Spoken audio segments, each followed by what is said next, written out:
Welcome back to this week's Youth Online. This is going to be today's short message, which we will be discussing a little bit in our in-person meeting. So I just have a short message to share with you guys, continuing in our theme talking about the gospel. And so an aspect of the gospel that I want to start talking about today, that I think we're going to keep talking about a little bit next week, is the theme of God's love for us. Now, we've talked a lot about how the gospel is the good news, and the good news in its essence is Jesus. The best part of the good news is that God sent his son, Jesus. And so when we talk about the good news being God's love for us, we're saying that Jesus being sent by God is God's ultimate expression of his love for us. This is like when you're in class and your teacher is trying to explain something to you and they say, here, let me just show you this instead. And they go and they show you on a whiteboard and they draw a picture to try to explain the concept that they're trying to teach you.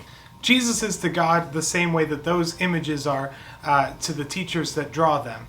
Jesus is God's way of saying, here, let me show you how much I love you. And so he sends Jesus as this ultimate expression of, this is how much I love you. I'm going to send you my very own son as an expression of how much I care about my creation. I'm going to send myself in my son to actually live among you and to be with you and to dwell among you.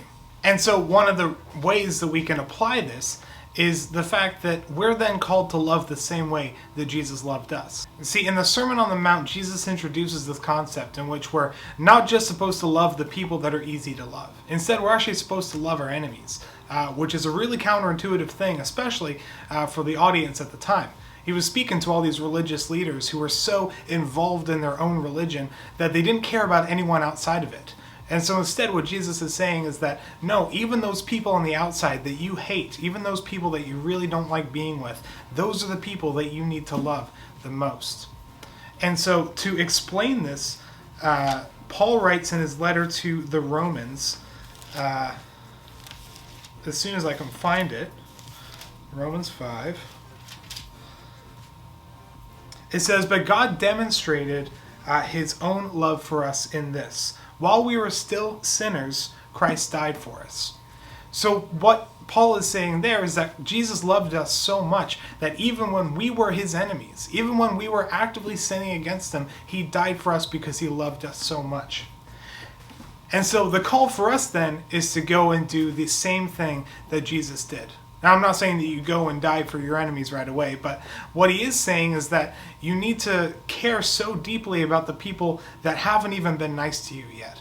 And that's a hard thing to do. So the question that I want to send you with is this kind of thing to think about, and we'll kind of discuss this a little bit on Wednesday, is what does it mean for you to love someone that doesn't love you?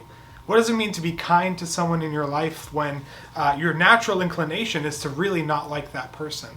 Because that's a really challenging thing to do, and I think that we all definitely struggle with that at times. So if you want to think of a particular story where you think you maybe did that well, or maybe an example where you think you could have done it a bit better, feel free to keep those in mind, and I'll love to chat with you about those on Wednesday. So thank you for watching this video. I hope you're all doing well, and be sure to check the link in the Instagram bio for the Wednesday night Zoom call, and I will see you all then.